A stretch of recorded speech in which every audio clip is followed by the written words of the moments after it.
Hello everyone, welcome to success with Sagar. मैं प्रिया आप लोग का स्वागत करती हूँ आपके अपने यूट्यूब चैनल सक्सेस विद सागर में। तो फ्रेंड्स, आज के सेशन में मैं 15 क्वेश्चंस देखूंगी जो आपके एग्जाम के लिए बेहद ही हेल्पफुल रहने वाला है। आप लोग को पता होगा ढेर सारी वैकेंसीज आ रही है।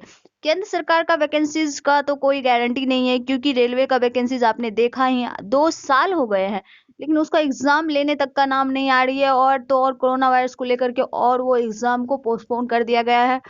तो फ्रेंड्स, क्यों ना अपने स्टेट में ही रह जाए और बाहर भी ना जाना पड़े, तो अच्छे से पढ़ाई कीजिए। ढेर सारी वैकेंसीज आ गई है, फॉर्म फिलअप कीजिए और मन लगा के पढ़ाई कीजिए। जरूर आपका एक न एक सीट पक्का हो जाएगा।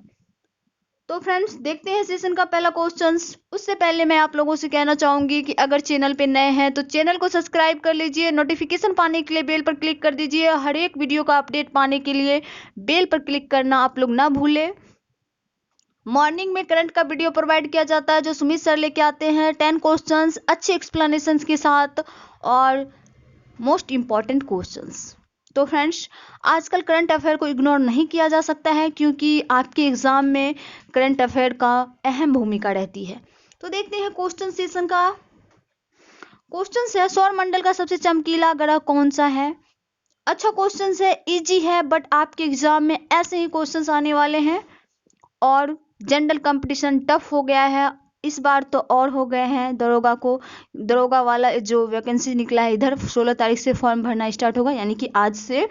तो उसमें लड़कियां का हाइट कम कर दिया गया है, घटा दिया है। तो अब बहुत सारी लड़की होंगी जो कि पढ़ाई करती होगी अच्छे से मन लगा के, तो सोच सकते हैं जनरल कंपटीशन बहुत टफ हो गया है, हाई हो गया है। तो अच्छा से पढ़िए। इसका आंसर पता है तो आप लोग कमेंट जरूर कीजिए। इसका आंसर हो जाएगा शुक्र, यानी कि शुक्र हो जाएगा। सौर मंडल का सबसे चमकीला ग्रह कौन सा है? तो शुक्र है। शुक्र ग्रह जो है फ्रेंड्स, सूर्य से दूरी के क्रम में दूसरा ग्रह है। सभी ग्रह में यह सर्वाधिक चमकीला ग्रह है। इसे पृथ्वी का बहन के रूप में भी जाना जाता है। क्या? पृथ्वी के बहन के रूप में भी जाना जाता है।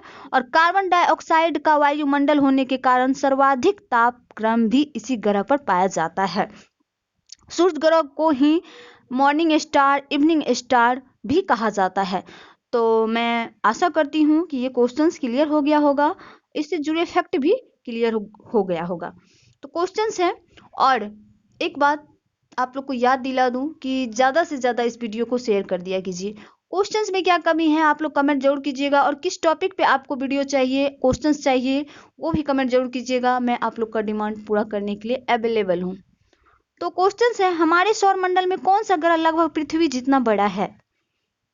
कौन सा ग्रह पृथ्वी जितना बड़ा है?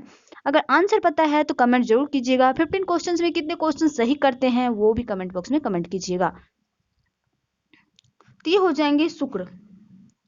शुक्र जो है हमारे सौर मंडल में पृथ्वी जितना बड़ा है, और पृथ्वी के बहन भी शुक्र को कहा जाता है। अभी अभी मैंने ऊपर में बताया था आपको।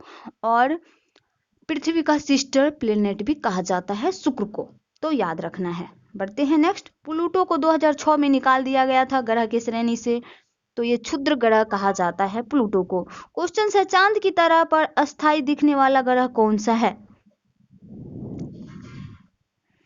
चांद की तरह प्रअवस्था दिखने वाला ग्रह कौन सा है? प्रअवस्था, पर अवस्था हो गया, अस्थाई यानी कि प्रअवस्था हो जाएंगे। टाइपिंग पे मत जाइए, क्वेश्चंस पे जाइए। आपके क्वेश्चंस ऐसे ही आएंगे एग्जाम में। ये हो जाएंगे शुक्र। चांद की तरह प्रअवस्थाएं दिखाने वाली ग्रह जो है शुक्र है। अब देखिए प्रअवस्थाएं क्या होती है, यानी कि फेसेस। देखिए चांद की तरह फेसेस दिखाने वाली ग्रह जो है ये शुक्र है, यानी कि वीनस है। ग्रहों में बुध तथा शुक्र को दिखने वाली कलाएं यानी कि फेसेस जो होती है, शुक्र का धरातल नहीं दिखती है। और यह जो नहीं दिखती है संघन बादलों से ढका हुआ रहता है। शुक्र के धरातल पर तीक्ष्ण किनारों वाली चट्टानें हैं जो ज्वालामुखी उत्पत्ति का परिणाम है। यह द्रव्यमान तथा आकार में पृथ्वी के समान है। यह सुबह तथा शाम के स्टार कहलाते हैं, यानी कि मॉर्निंग इवनिंग स्टार जो कहलाते हैं ये शुक्र कहलाते हैं। क्वेश्चन है, चंद्र ग्रहण में पृथ्वी की छाया कितने भाग में विभाजित हो जाती है? क्वेश्चन बिल्कुल नया है, अच्छे मतलब न्यू पैटर्न पे मैंने क्वेश्चन सेट किया है। तो आप लोग अच्छे से पढ़ेंगे तो गारंटी है आपका जॉब पक्का निकल जाएगा। और सेल्फ स्टडी बहुत मायने रखता है, रिवीजन बहुत मायने रखता है। अभी बहुत सारे स्टूडेंट अंठा दिए होंगे, इग्नोर मारते होंगे, लेकिन यही पढ़ाई आपको काम देने वाला है आपके एग्जाम में। इसका आंसर हो जाएगा 2 भाग। चंद्र ग्रहण में पृथ्वी की छाया कितने भाग में विभाजित हो जाती है? तो 2 भाग में, 2 पार्ट्स में ये डिवाइड हो जाते हैं। अब देखिए ये जो है 2 भागों में यानी कि अम्बरा और पेनम्बरा में विभाजित हो जाती हैं। सूर्य या चंद्र ग्रहण में जो पृथ्वी की छाया 2 भाग में विभाजित हो जाती है उसका नाम है अम्बरा और पेनम्बरा। नाम अजीब है लेकिन याद रखना होगा, अम्बरा और पेनम्बरा 2 भाग में विभाजित हो जाती है। क्वेश्चन है पृथ्वी के सबसे नजदीक कौन सा तारा है? सूरज यानी कि सूर्य, जिसे सूरज भी बोला जाता है और सूर्य भी बोला जाता है। पृथ्वी के सबसे नजदीक कौन सा तारा है? तो सूर्य है। सूर्य जो है तारा है, ना कि वो उपग्रह है या ग्रह है, वो एक तारा है। ठीक है, तारा है। और दिन में जो सूर्य मतलब चमकता है, आप लोग जानते होंगे, उसी को सूरज कहा जाता है। वो एक तारा है, रात में ढक जाती है बादलों के कारण। तो हो जाएंगे सूर्य। और पृथ्वी के सर्वाधिक निकट जो है वो सूर्य है, जो कि एक तारा है। सौरमंडल के बाहर पृथ्वी के सबसे निकटतम तारा का नाम जो है प्रोक्सिमा सेंचुरी है। और पूछा जाए एग्जाम में कि पृथ्वी के सबसे निकटतम तारा का नाम बताइए तारा, तो वो हो जाएंगे प्रोक्सिमा सेंचुरी, जो कि सौरमंडल के बाहर है। ये सौरमंडल के अंदर है सूरज, और सौरमंडल के बाहर पूछ लिया जाए तो वो प्रोक्सिमा सेंचुरी हो जाएगा। तो कंफ्यूजन बिल्कुल नहीं करना है, अच्छे से पढ़ना है। किस दिन पृथ्वी सूरज के सबसे निकट होती है? ये हो जाएंगे 3 जनवरी को। 3 जनवरी को पृथ्वी जो है सूरज के सबसे निकट होती है।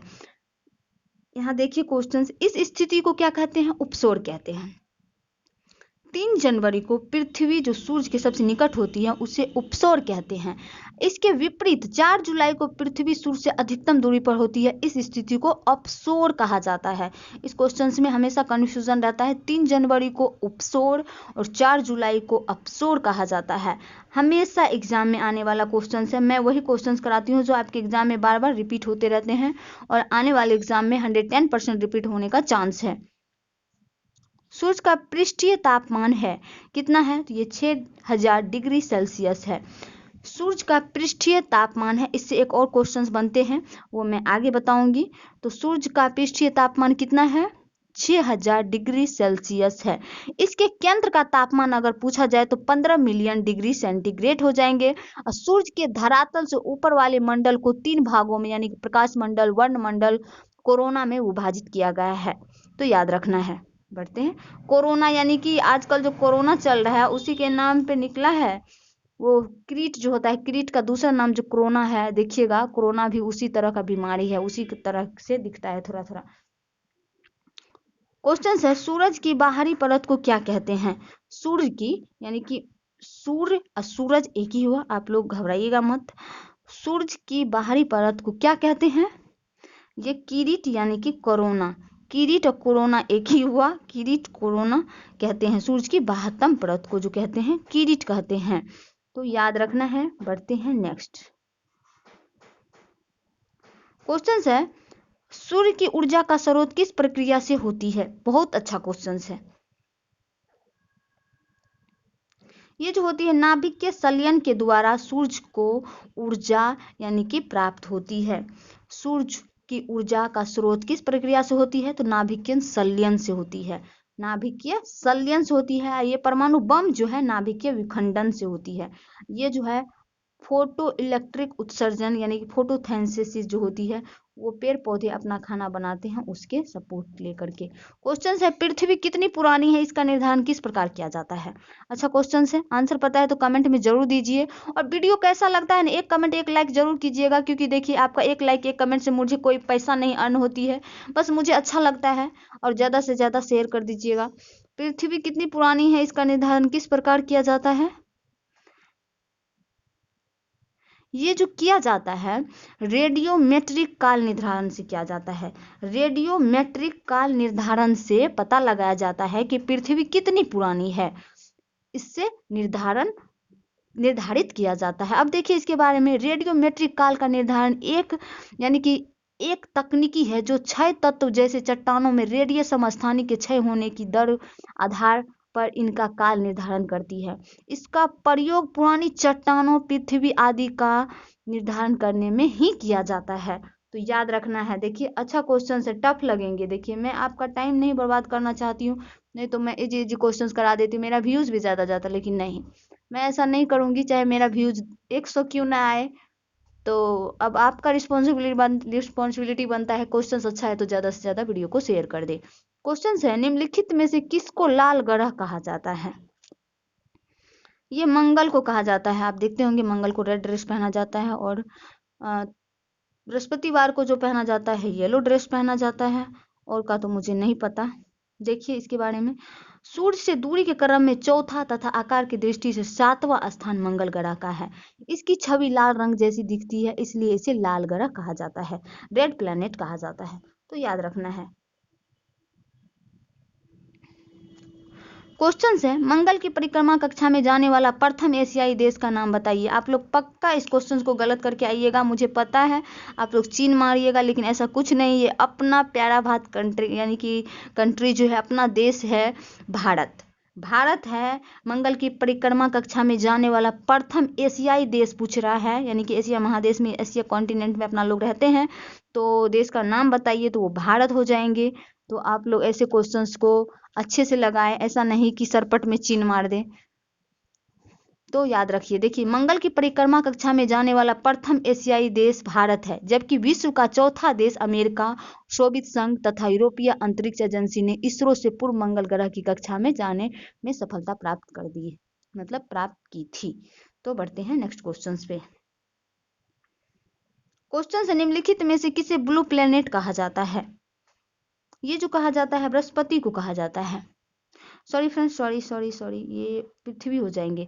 पृथ्वी को ब्लू प्लेनेट कहा जाता है। पृथ्वी पर जल की अत्यधिक उपस्थिति से ही नीला मतलब ग्रह कहा जाता है, और जल की उपस्थिति ज़्यादा है, इसीलिए अंतरिक्ष से नीला दिखाई देने के कारण इसे ब्लू प्लेनेट कहा जाता है। क्यों कहा जाता है? पृथ्वी पे जल अत्यधिक है, और अंतरिक्ष में जब कोई व्यक्ति जाता है तो नीला दिखाई देता है, इसीलिए इसे ब्लू प्लेट कहा जाता है, ब्लू प्लेनेट कहा जाता है।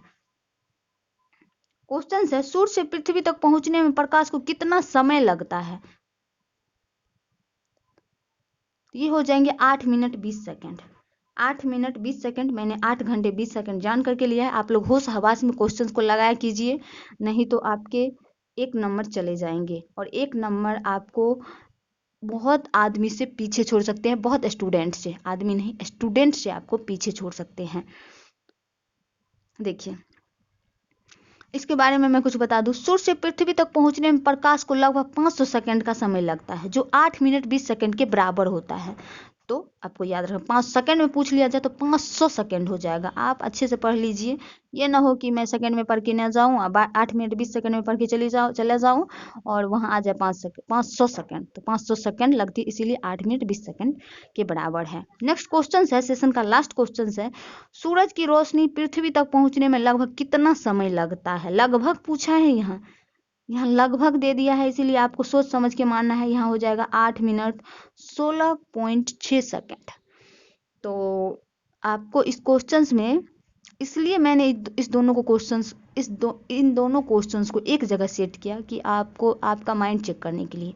तो फ्रेंड्स अच्छे से लगाइए, अच्छे से पढ़ाई कीजिए, ऐसे ही क्वेश्चंस आपको आएंगे, इजी लगेंगे लेकिन कंफ्यूजन रहेगा। तो मैं आप लोगों को इस तरह से रेडी कर देना चाहती हूँ, प्रिपेयर कर देना चाहती हूँ कि आप लोग क्वेश्चंस जितना बनाए सटीक बनाए, सही बना के आए। तो आज के लिए इतना ही, और कैसा लगा आप लोग को मेरा वीडियो ज़रूर कमेंट में बताइएगा, और ज़्यादा से ज़्यादा इस वीडियो को शेयर कीजिएगा। Thank you guys, bye bye and take care.